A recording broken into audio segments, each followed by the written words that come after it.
Following on from the last video, I wanted to address the heart. I was thinking about the condition of our hearts and how love and hate originate in the heart. As Jesus said, man's problem is its heart. And I thought about how our hearts range from soft to hard, depending on our life experiences. Thus, we can have soft, open and warm hearts, or we can have hard, shut off and cold hearts, or something in between. There are a couple of memories that inspired this conversation, so I thought I would share these and then we can delve into the heart and all things heartfelt. So the first story is that I was on a fishing trip many years ago. I like being at sea, but I didn't think through the reality of people killing fish. So long story short, it was horrific. I was trying to hide my anguish and my tears behind oversized shades as I heard the fish flapping about, gasping for air. It was heartbreaking. And I remember my little half-sister clocking my upset despite my best effort to hide it, and she seemed bemused as to why I would be so upset. Suffice to say, I swore I would never go on a fishing trip again, and I never have. The other story is that we were at the theatre one night, and it was a sad scene as the underdog was dying.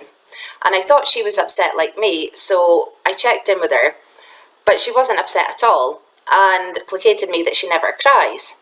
And I thought about how many people never cry or hardly ever cry, and I wondered if crying indicates a soft heart. I also appreciate that many people never cry because of the meds that they're on. The big pharma stops their tears. I mused that perhaps if the heart is broken enough times, it becomes callous and hard. It's interesting that we speak about loving others with all of our heart, and we speak about heartbreak. Heartbreak is brutal. We can feel like our heart's been ripped out or grated, but this isn't true because it continues to pump blood around the body. Heartbreak is simply a metaphor for the intense emotional pain caused by loss and deep longing. But as Paracelsus said, and I'm paraphrasing, the materialists or normies have no idea just how important the heart is. French philosopher Blaise Pascal concedes, the heart has its reasons, which reason knows nothing of. We know the heart provides essential oxygen and nutrients to the organs and tissues, and it removes the carbon dioxide and other waste products. It gives life and removes death. We also know that the heart has a little brain, replete with circa 40,000 neurons, brain cells, which send signals to the brain that influences emotion and thought. The heart's nervous system sends more information to the brain than it receives, influencing cognitive functions and the perception of pain. And emotional pain is likened to physical pain because they're both processed in the same brain regions, namely the pain matrix. We also know that it's healthy to cry, and we usually feel better after a good cry because our tears contain hormones including endorphins and oxytocin, which ease pain and promote calm. Crying also helps flush away stress hormones like cortisol from the body. This reduces our stress levels and provides us with a greater sense of well-being. Respectively, it seems that meds thwart the body's natural ways of healing. We can't but wonder about Big Pharma and the damage she causes. God made us in his image, which includes the ability to feel intensely, to love and hate intensely. It's said that hate is love turned angry.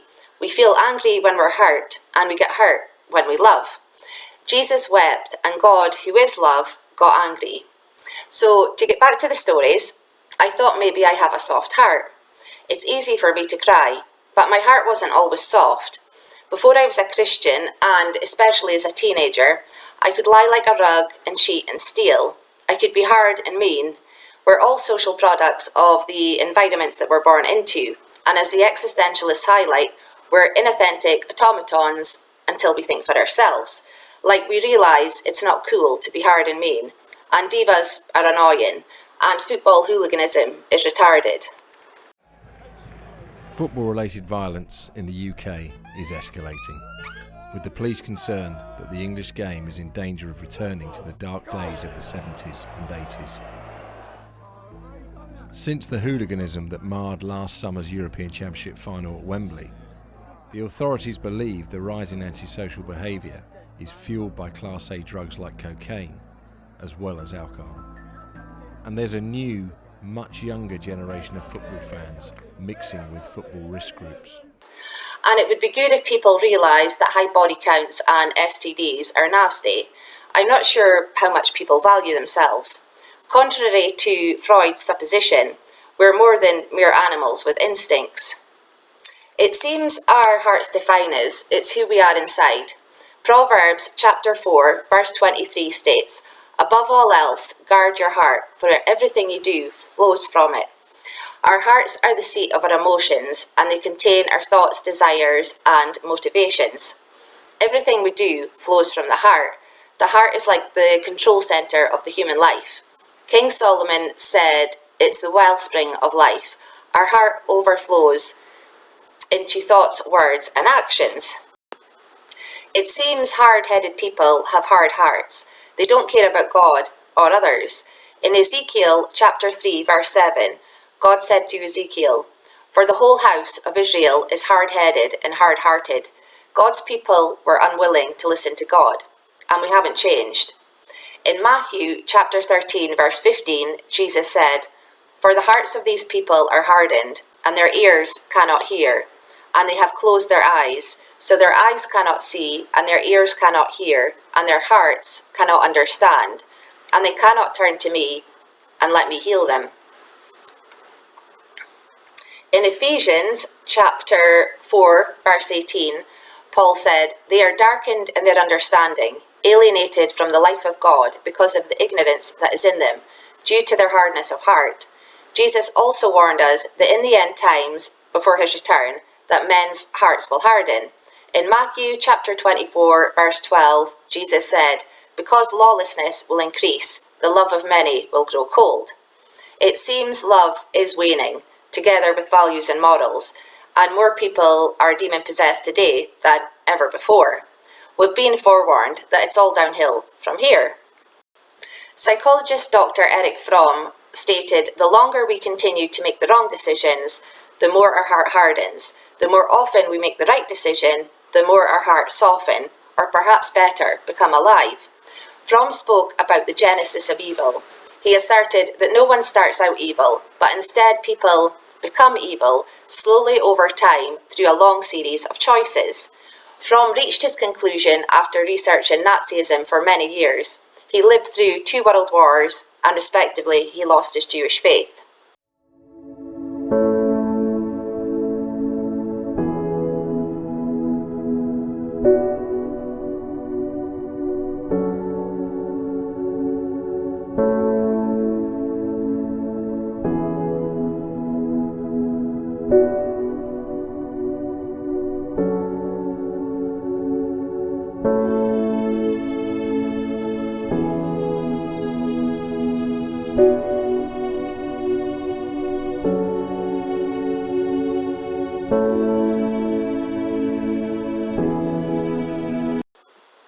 Thus, we have the potential to become good or evil. We choose our choice and we become who we are, for better or worse. Every day we make countless choices, continually redefining ourselves. Existentialists insist that we are responsible for the person that we become, and we can't blame others for the choices that we make. God gave us free will, and he gave us a conscience. God wrote the 10 Commandments on the human heart, so we instinctively know what's right or wrong, as Socrates insisted. Respectively, people can have an active conscience, with hearts full of compassion, but be spiritually dead. Like atheist animal activists showcase their God-given conscience. They recognise that vivisection, the fur industry, and factory farming is evil. Even though they don't know God, their morality has God's fingerprints all over it. God cares, and he designed us to care. Mahatma Gandhi asserted the greatness of a nation and its moral progress can be judged by the way its animals are treated. I also wonder how many people would eat adorable lambs if they had to kill them, or beautiful hens and chickens and pigs. And we have an innate sense of justice. God is a just God, and he designed us to be just. Even chimps care about justice, and that doesn't mean that we came from them, which is patently ridiculous. God gave mankind dominion over the animals. We're supposed to look after them, but we've done a crap job. Franz began the fairness test with the capuchin monkey. These small, clever animals are kept in large enclosures, but for the short duration of the test, they're brought into a lab. Each monkey carries out a simple task, and when both get a reward of cucumber, everyone's happy. But watch what happens when the one on the right receives a grape instead.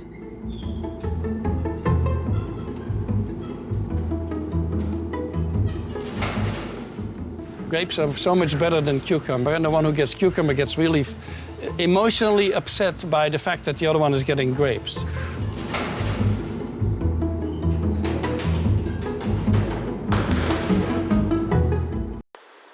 The heart and the conscience are similar because they both serve as inner guides. The heart represents emotional and volitional aspects, whereas the conscience represents moral awareness. The heart encompasses desires, emotions, and purposes, whereas the conscience acts as the moral compass, telling us what's right and wrong. It's bemusing that we've always had this inner voice of reason, this higher moral consciousness that knows better than our weakened flesh and interjects to help us. We experientially appreciate the morality game at play, however spiritual and non-tangible. Like the first time I stole something, I knew that it was wrong, but I chose to betray my conscience, and I have betrayed my conscience countless times. We all have, because we're all sinners. We do what we know is wrong, like lying, adultery, stealing, buying illicit drugs, and abortions, etc. Socrates insisted that we're not happy when we act against our conscience, our moral instinct, our better judgment. We don't feel good deep down. We're not at peace. Thus, we've all been given a conscience, but we can erode this God-given conscience by ignoring it. We can degenerate into psychos. We can develop hard hearts and become hard-headed. Our hearts are under constant threat and attack from the enemy. Hence Solomon tells us we must guard our hearts. Satan wants to destroy us. He whispers in our ear, "Do what thou wilt shall be the whole of the law." Don't worry about God's law and judgment day. Do what makes you happy. You are the God of your own life. When our hearts are aligned with the world, the works of our flesh include sexual immorality, impurity, sensuality, idolatry, sorcery, enmity, strife, jealousy, fits of anger, rivalries, dissensions, divisions, envy, drunkenness, and orgies. Whereas when our hearts are aligned with God, He will produce in us the fruit of the Spirit, namely love, joy, peace, patience, kindness, goodness, gentleness, faithfulness, and self-control, which we read about in Galatians chapter 5, verses 19 through 23. We can choose to open our hearts to the Lord and let Him rule over our hearts, or not. We can choose to stagnate in the world and ultimately go to hell. That's on us. Pascal said, "There is a God-shaped vacuum in the heart of every man, which cannot be filled by any created thing, but only by God, the Creator." This speaks to an innate spiritual yearning for God, which cannot be satisfied by any earthly or created thing. The world, replete with the lust of the flesh and the lust of the eyes and the pride of life, never satisfies our souls. On the contrary, as Augustine taught, our hearts are restless until they find peace, rest in God. People are lost in the world, drifting like driftwood, and their hearts, however unwittingly, belong to the devil. He gives them the desires of their hearts. God knows all our hearts, and He can spiritually transform us. We can't change ourselves. In Ezekiel chapter 11, verse 19, God said, "I will give you a new heart and put a new spirit within you, and I will remove the heart of stone and give you a heart of flesh." Christians become new creatures with new hearts, replete with new desires. As a side note, it's interesting that heart donor recipients often report shifts in preferences. Like one woman I read about who used to be a lesbian, But when she got a new heart, she became straight again. Her new heart gave her different desires. Let's talk about what happens after transplant. It's a total surprise, but we've found that the recipient may display certain personality traits, preferences, and even character features from the donor. It's as though the transplanted heart contains the mind and soul of the donor, which then finds expression in the recipient. So while heart transplant is extending the life of the recipient, it's also giving new life to the donor. An example, Kevin Mashford received the heart of a man who died in a cycling accident. Without any prior interest in cycling, Kevin discovered a passion for cycling after transplant. Bill Wall was a top executive with no interest in exercise. In 2000, he received the heart of Brady Michaels, a Hollywood stuntman who died in a freak accident. Bill then became a competitive athlete, winning numerous medals. A few weeks after the operation, Bill heard a radio song by British music star Sade, an artist he had never heard of before. And Bill burst into tears. The donor family later confirmed that Brady Michaels was a huge fan of Sade. A more dramatic example is the story of Claire Sylvia. At age 47, she received a heart and lung transplant from an 18-year-old boy killed in a motorcycle accident. Sylvia awoke from the transplant operation craving beer, which she had never wanted previously. And she had a strange new taste for other foods: Snickers bars, green peppers, Kentucky Fried Chicken takeaway. In the weeks to follow, Claire found that she was more aggressive and assertive than before the transplant, and more confident as well. She felt tougher and fitter and stopped getting colds. Even her walk became more manly. She felt a new power that she associated with strength and vibrancy. She noted that her timid side had fallen away, and she didn't feel the same need to have a boyfriend. When it appeared to her in a dream, he gave her his name, Tim Lamarand, and they promised never to be separated. Using the information she received from Tim's heart, Sylvia looked up his family, who confirmed his taste for beer, peppers, Snickers bars, and KFC. He had all the confidence and swagger in the world and excellent health. In summary, the heart is a curious organ. It pumps blood around the body, which according to Leviticus chapter 17 verse 11, contains the life of the flesh. Our heart is the essence of who we are. It's the part of us that connects with God and other people and other creatures, other living creatures.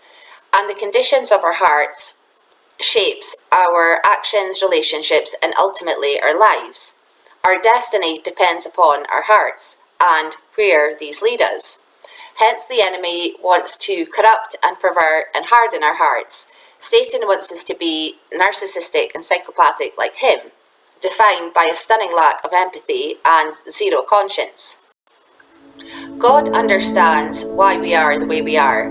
He's familiar with our wounds, which have led to our brokenness, and God is close to the brokenhearted. Jesus experienced loss, and he knows how it feels to be betrayed by those we love. People will always disappoint us, but God will never disappoint us if we trust in him and walk with him.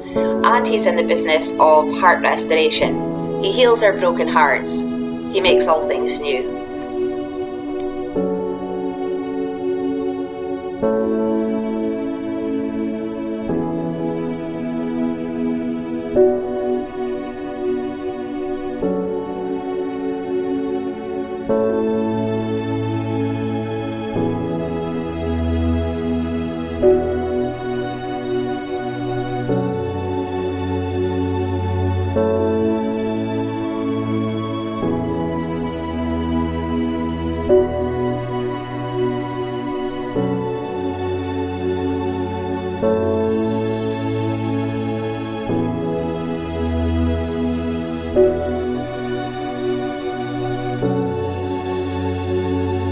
Thank you.